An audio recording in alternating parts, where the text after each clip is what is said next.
Ilaamee yaa obboleessa koo inni nani si gorsu amma obbolummaa. Ilaamee yaa obboleettii too inni nani siif dhaamu amma namummaa.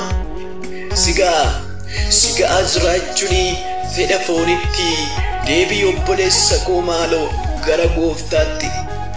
Sigaam jiraachuun gadi dhiisitti deebii obboleettii too maaloo gara gooftaatti. Aduun ishiin baate utuu sitti hin lixini deebii obboleessa koo maaloo gara gooftaatti. Yeroo ati qabdus utuu si jalaa hin dhumin deebii obboleettii koo maaloo atis gara gooftaatti. Carraan isin qabdanis utuu sin jalaa hin dhumin deebi'aa lammii koo maaloo isinis gara gooftaatti.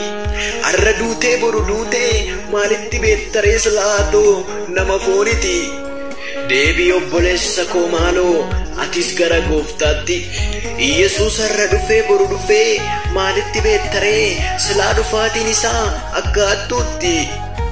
Deebii obboleessa koo maaloo atis gara gooftaatti.